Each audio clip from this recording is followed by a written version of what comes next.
Media మిత్రులందరికీ నమస్కారం అండి.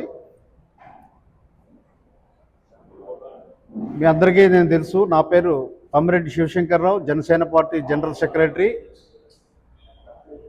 AP MSME development corporation chairman.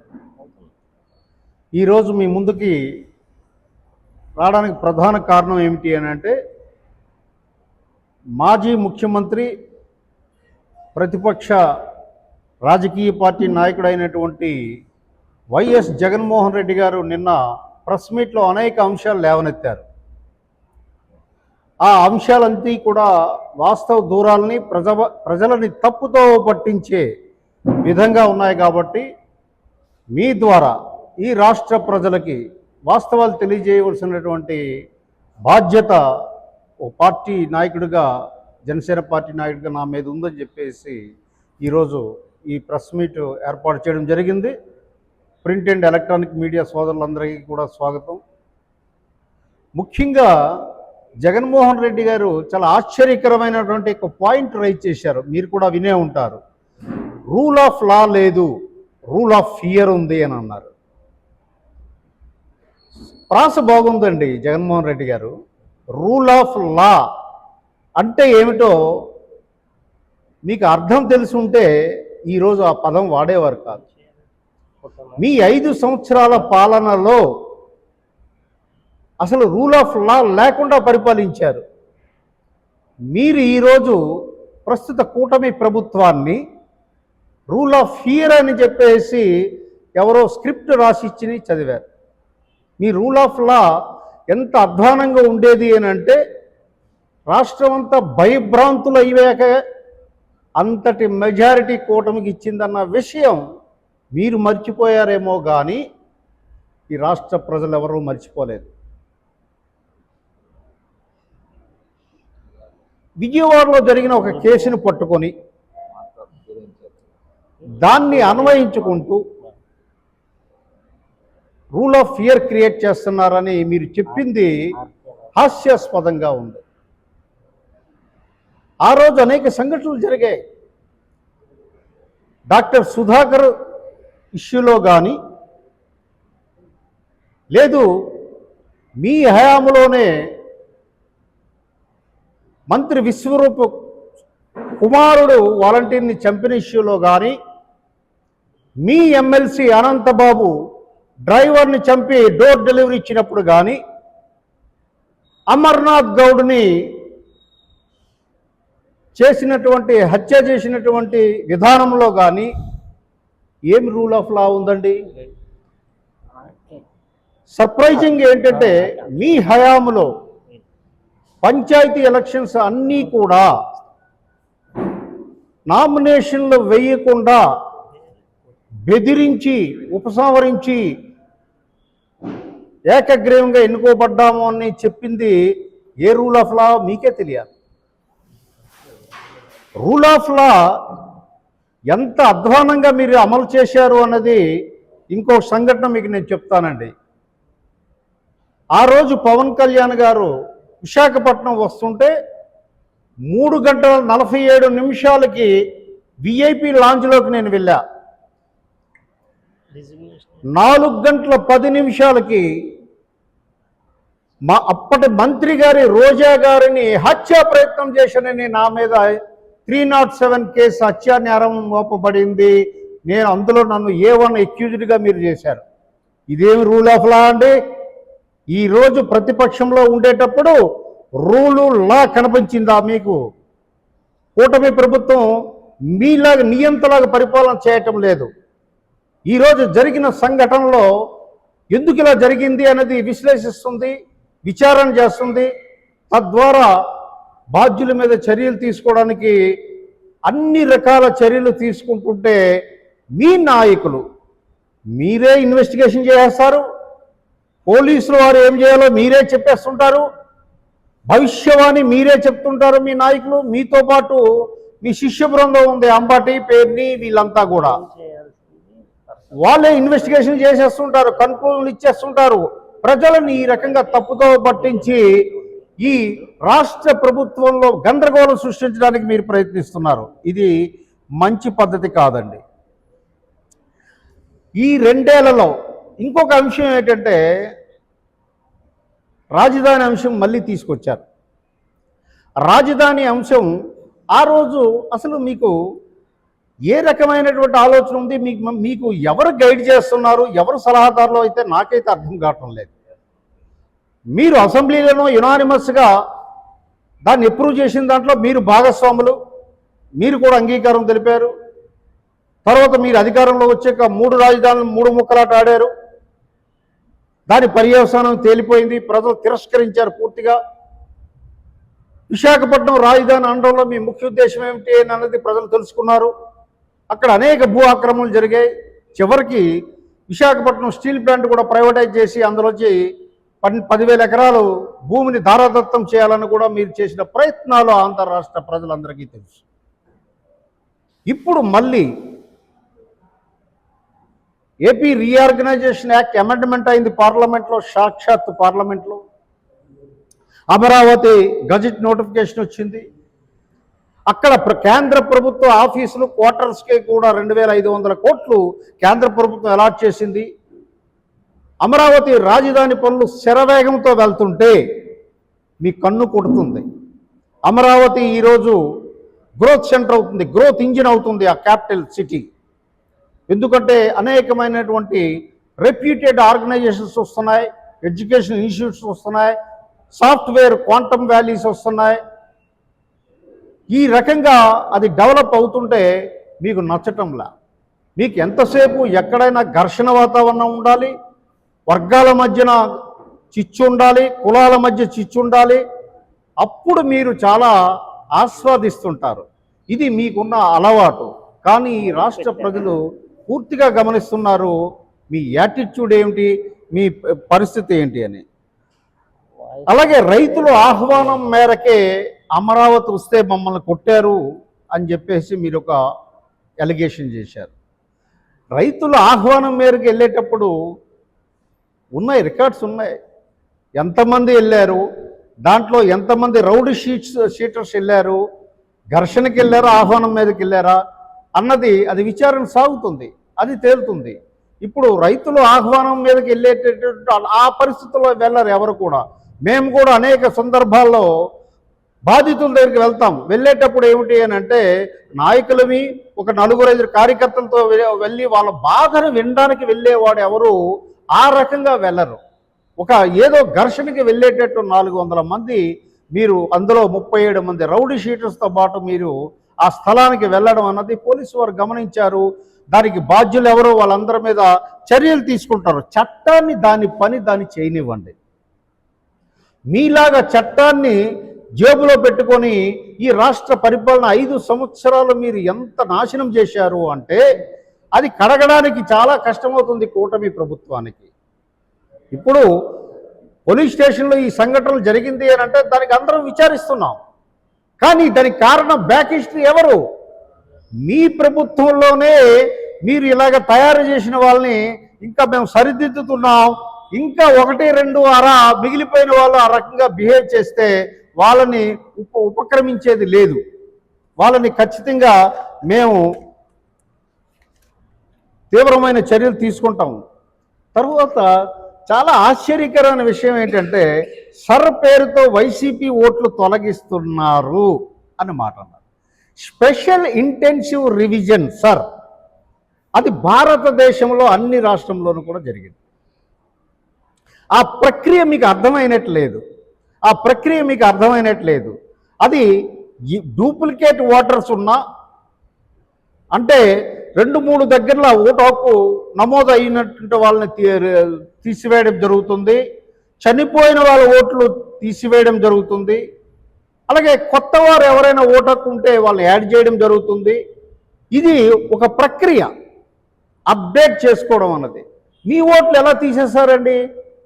రెండవది సర్ ప్రకారం ఏమిటి అంటే తీసేసినవన్నీ కూడా ఒక ప్రొవిజనల్ లిస్ట్ పబ్లిష్ చేస్తారు.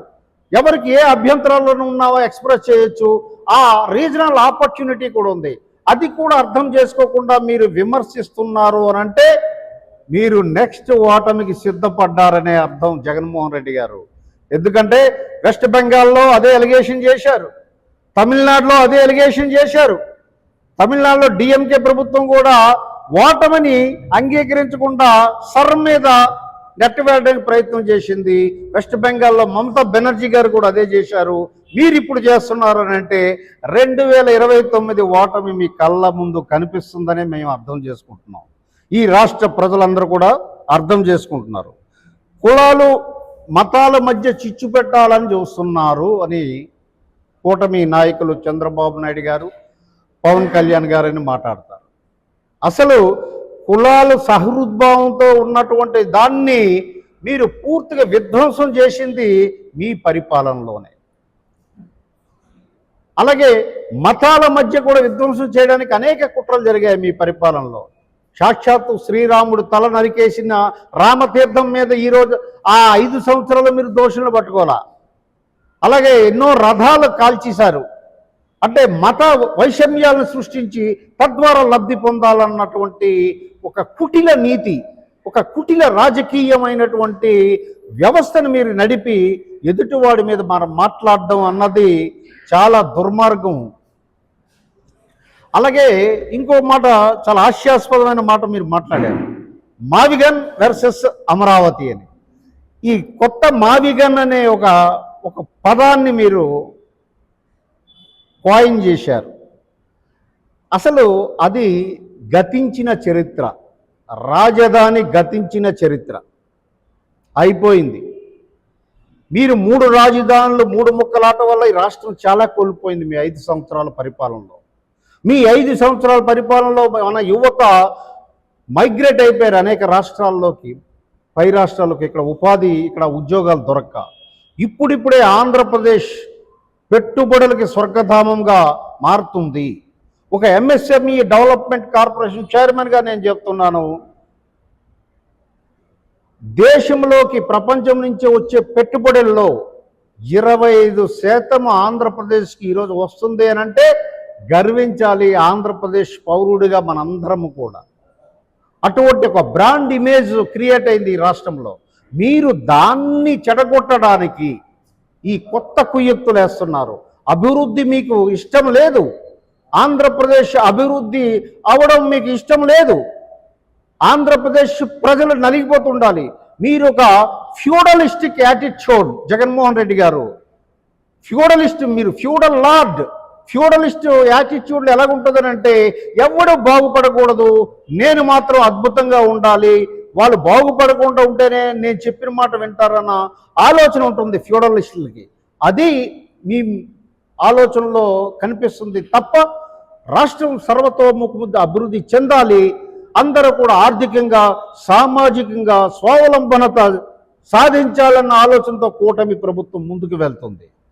ఇది మీరు స్వాగతించాలి. మీరు స్వాగతించకపోయినా ఈ రాష్ట్ర ప్రజలు స్వాగతిస్తున్నారు. మీరు చేస్తున్న అకృత్యాలు, కుట్రలు అన్నీ కూడా రాష్ట్ర ప్రభుత్వ ప్రజలు గమనిస్తున్నారు. రాష్ట్ర ప్రజలు మీరు గమనించటం లేదనుకోకండి, గమనిస్తున్నారు. అలాగే నెక్స్ట్ మేమే అధికారంలోకి వస్తామని ఒకవైపు చెబుతారు, అందరికీ భ్రమల్లో పెడుతున్నారు. నెక్స్టే కాదు, ఇప్పుడు ఏ రోజైతే మీరు సర్ మీద మీరు అభియోగాలు మోపారో అప్పుడే మీరు ఓటమికి సిద్ధపడిపోయినట్టు రాష్ట్ర ప్రజలందరూ అనుకుంటున్నారు. ఆ విషయం మీకు ఈ మీడియా ద్వారా తెలియచేస్తున్నాను. ఎందుకంటే సర్ మీద అటాక్ చేసిన వాళ్ళందరూ ఓడిపోయారు ఈ రాష్ట్రం ఎన్నికల్లో. అంటే దొంగ ఓట్లు, మీకు లేని ఓట్లను అక్కడ ఏర్పాటు చేసుకుని గెలిచే ప్రక్రియలన్నింటినీ కూడా అంతిమ చరణం పడుకుతుంది ఈ సర్ ప్రక్రియ. ఎలక్షన్ కమిషన్ ఆఫ్ ఇండియా చాలా ప్రతిష్టాత్మకంగా చేస్తున్నటువంటి ఈ కార్యక్రమం కాబట్టి మీరు 2029లో రావడం అన్నది కల కాదు, పగటి కల కాదు, భ్రమ. అది మర్చిపోయి ఇప్పటికైనా ప్రజా సమస్యల మీద మాట్లాడండి, పాలసీల మీద మాట్లాడండి, గవర్నెన్స్ మీద మాట్లాడండి. మీ నాయకులందరూ ఒక బడిలో చదువుకున్నారు, కేవలం వ్యక్తిగతంగా మాట్లాడతారు, క్యారెక్టర్ని అసాసినేషన్ చేయడానికి మాట్లాడతారు. ఇదే నేర్చుకున్నారు విద్య. మీ దగ్గర నుంచి కింద వరకు కార్యకర్త వరకు కూడా ఒకే లైన్లో మాట్లాడతారు. అది మీ ప్రత్యేకత. బూతులు, లేదంటే వ్యక్తిగత హరణం, అపోహలు క్రియేట్ చేయడం, ఇలాంటివన్నీ కూడా చేస్తుంటారు. అవి మానుకొని రాజకీయ ప్రక్రియ, ప్రతిపక్ష నాయకుడు ఎలా బిహేవ్ చేయాలి, దయచేసి రాజ్యాంగం చదవండి, కాన్స్టిట్యుయెన్సీ అసెంబ్లీ డిబేట్స్ చదవండి. మీ నాన్నగారు ముఖ్యమంత్రిగా ఉండేటప్పుడు 1956 నుంచి కూడా అసెంబ్లీ డిబేట్స్, అసెంబ్లీలో ప్రక్రియ ఎలా జరిగిందో ఒక 6-7 వాల్యూములు ప్రింట్ చేయించారు. అవి చదవండి, మీకు నేను సలహా ఇస్తున్నాను ఈ ప్రెస్ మీట్ ద్వారా. అలాగే మీరు తీసుకుంటున్నటువంటి ఈ మధ్యకాలంలో వింత పోకడలు ఏమిటి అనంటే, మేమంతా గమనిస్తున్నాం, రాష్ట్ర ప్రజలందరూ కూడా గమనిస్తున్నారు. అనేక సోషల్ మీడియాలో మీ ఇష్టం వచ్చినట్టు మా అధ్యక్షులు పవన్ కళ్యాణ్ గారి మీద కానీ, లేదు అంటే కూటమి నాయకుల మీద కానీ విచక్షణ రహితంగా కామెంట్స్ పెట్టడం. చాలామంది మేధావులు కూడా, వాళ్ళు కుహనా మేధావులు, నేను ఆల్రెడీ ఖండించాను వాళ్ళ చర్యలను తీవ్రంగా. అందులో కొంతమంది రిటైర్డ్ ఐఏఎస్ ఉన్నారు, కొంతమంది మెజిస్ట్రేట్లు ఉన్నారు. వీళ్ళందరూ ఎందుకు ఇలా తయారయ్యారో నాకైతే అర్థం కావటం లేదు. ఒక సోషల్ మీడియా, ఒక యూట్యూబ్ రన్ చేసిన వ్యక్తికి ఇక్కడ మరొకసారి చెప్తున్నాను, జగన్మోహన్ రెడ్డి గారు, మీకు మీ యూట్యూబ్ ఛానళ్ళకి, మీ నాయకులకి ఫ్రీడమ్ ఆఫ్ స్పీచ్, భావ ప్రకటన స్వేచ్ఛ, అది సంపూర్ణ హక్కు కాదు భారత రాజ్యాంగం ప్రకారం. ఇక్కడ మా మీడియా సోదరులందరికీ తెలుసు, వాళ్ళకి ప్రెస్ని 4th ఎస్టేట్ కింద బాబాసాహెబ్ అంబేద్కర్ గారు ఎందుకు పెట్టారు అని అంటే, ఏ వ్యవస్థ గాడి తప్పిపోయినా ఇది ప్రజల్లో చైతన్యం తెచ్చి ప్రజల దృష్టికి తీసుకురావడానికి 4th ఎస్టేట్ అని క్రియేట్ చేశారు తప్ప నాయకుల మీద ఇష్టాసారంగా వాగడానికి, బూతులు మాట్లాడడానికి, వాళ్ళ క్యారెక్టర్ అసాసిన్ చేయడానికి ఏ రకమైన హక్కు లేదు. ఆర్టికల్ 1992లో 91 క్లియర్గా చెప్తుంది మీకు ఏ విషయాల్లో హక్కులు లేవు అని చెప్పేసి. అలాగే రీసెంట్ సుప్రీంకోర్టు జడ్జిమెంట్లు కానీ, వేరియస్ హైకోర్టు జడ్జిమెంట్లు కానీ చదవమని చెప్పండి. మీకు ఒక లీగల్ సెల్ ఉంది, మీకు పేటీఎం బ్యాచ్గా చాలామంది ఉన్నారు మేధావులు, వాళ్ళందరికీ చెప్తున్నాను, మీరు ఇష్టాసారంగా మాట్లాడేటట్టయితే మేము ఇంతవరకు అభివృద్ధి, పరిపాలన సెటరేట్ చేయడం, సంక్షేమం మీద ఉన్నాం. ఇక నుంచి మీరు ఏమైనా రెచ్చగొట్టి ఈ రకమైన చేస్తే ఊరుకునే ప్రసక్తే లేదు. గట్టిగా ప్రతిఘటిస్తాం. ఏమాత్రం వెనక తగ్గే ప్రశ్నే లేదు. మీరు అల్లకల్లోలం సృష్టించి అందులోంచి లబ్ధి పొందాలి అని ఇంగ్లీష్లో ఒక ప్రోవర్బ్ ఉంది, ట్రబుల్డ్ వాటర్లో ఫిష్ క్యాచ్ చేయాలని చూస్తున్నారు మీరు. అల్లకల్లోలంలో నీటిలోంచి చేపను మీరు పట్టలేరు మిస్టర్ జగన్మోహన్ రెడ్డి గారు. అంశాల మీద మాట్లాడండి, గౌరవప్రదంగా మాట్లాడండి. మీ నాయకులకి మీరు చెప్పండి, మీరే తప్పు చేస్తే మీ నాయకులు ఇంకా రెచ్చిపోతారు. కాబట్టి ఈ విషయాలు ఏవైతే మీరు లేవనెత్తారో, మావిగన్ను అమరావతి మేనిఫెస్టోలో పెడతాను, దాని మీద ఎస్ వెల్ డన్, దానికి మేము సిద్ధమే. కానీ ఇక్కడ మీరు గమనించవలసింది ఏంటంటే, మీరు మావిగన్ని అమరావతి క్యాపిటల్ని మార్చడం అన్నది అసాధ్యమైన ప్రక్రియ. భారత రాజ్యాంగ ప్రకారం, స్టేట్ రీఆర్గనైజేషన్ యాక్ట్ ప్రకారం మళ్ళీ క్యాపిటల్ని మార్చడం అన్నది అసాధ్యమైన ప్రక్రియ అని మీకు తెలుసు, మీ లీగల్ ఎక్స్పర్ట్స్కి తెలుసు. కానీ మీ ఉద్దేశం ఏమిటి అని అంటే, ఇక్కడ కృష్ణా, గుంటూరు, అమరావతి ఏరియాలో ప్రజల మధ్య చిచ్చు పెట్టి తద్వారా లబ్ధి పొందాలన్నటువంటి మీ కుయ్యత్తులు కరెక్ట్ కాదు. ఇది ఒక కుటిల నీతి అని ఈ రాష్ట్ర ప్రజలకు మీ ద్వారా తెలియచేస్తున్నాం. కాబట్టి ఇకనైనా బాధ్యతాయుతమైన ప్రతిపక్షంగా మీరు ప్రవర్తించండి, మీ నాయకులకు బుద్ధి చెప్పండి. రాజకీయ పార్టీ అంటే మీరు ప్రతిపక్ష పార్టీ, ప్రజల వాయిస్ లాగా ఉండాలి, కానీ మీరే సమస్యలు క్రియేట్ చేయడానికి ఉండడానికి లేదు. బాబాసాహెబ్ అంబేద్కర్ గారు పెట్టిన రాజ్యాంగంలో పార్లమెంటరీ వ్యవస్థ ఎందుకు నేను పెట్టాను అని అంటే, పౌరుడికి ఏదైనా భంగం కలిగితే ప్రతిపక్ష పార్టీ ఆయన వాయిస్ కావాలి అనే ఉద్దేశంతో పెట్టానన్నటువంటి ఆ మహనీయుని వాక్యాల్ని మీకు మరొకసారి గుర్తు చేస్తూ ఆ రకంగా ప్రవర్తించండి అని మీకు హితవు పలుకుతున్నాను. థ్యాంక్ యూ అండి, థ్యాంక్ యూ. జర్నలిజం ముసుగులో యూట్యూబ్ ఛానల్స్ రన్ చేస్తూ సమాజంలో కులాల మధ్య విద్వేషాలు రెచ్చగొట్టేలా మాట్లాడడం, మతాల మనోభావాలను కించపరచడం జర్నలిజం కాదంటూ కొంతమంది కామెంట్ చేస్తున్నారు. ఈ బియ్యం ప్రశ్న రావణ్ లాంటి వారిని అరెస్టులను ఈ కోణంలో ప్రభుత్వం చూస్తోందా? దీనిపై జనసేన స్టాండ్ ఏంటి? ఇప్పుడు మీడియా మిత్రులందరూ మీరు జర్నలిజంలో ఎక్స్పర్ట్స్. ఆ ప్రశ్న రావణ్ ఆయన రిలీజ్ చేసిన వీడియో మీరు చూసే ఉంటారు. అది ఏమాత్రం సమంజసంగా ఉందండి? దానికి ఒక కుహనా మేధావి సపోర్ట్గా మాట్లాడతాడు. ఇప్పుడు సోషల్ మీడియాలో నేను ఒక వ్యక్తిని కించపరిచి మాట్లాడే హక్కు మీకు ఎవరిచ్చారు? రాజ్యాంగం ఇవ్వలేదు. భారతీయ న్యాయ సంహిత మీకు సెక్షన్ 351, 352, 353 క్లియర్గా చదువుకోమని చెప్పండి వాళ్ళకి. ఇకపై ఇటువంటి వేషాలు వేసిన ఏ రకమైనటువంటి పేటీఎం బ్యాచ్ యూట్యూబర్ని ఉపేక్షించేది లేదు. నిన్ననే మా ఉప ముఖ్యమంత్రి గారు సోషల్ మీడియా వాళ్ళకి హితవు పలికారు. ఒక టాస్క్ ఫోర్స్ను కూడా మా ఉప ముఖ్యమంత్రి గారు ఆధ్వర్యంలో ఏర్పాటు చేస్తున్నారు. ఎనీ కంప్లైంట్స్ వచ్చేటట్టయితే ఆ రకంగా చర్యలు తీసుకోవడానికి ఏమాత్రం వెనకాడబోమని మీ ద్వారా తెలియజేస్తున్నాం. సార్, అలాగే మాజీ సీఎం జగన్మోహన్ రెడ్డి గారు తమ ప్రెస్ మీట్లో కూటమి ప్రభుత్వంపై పోలీసుల చర్యలపై తీవ్ర విమర్శలు చేశారు.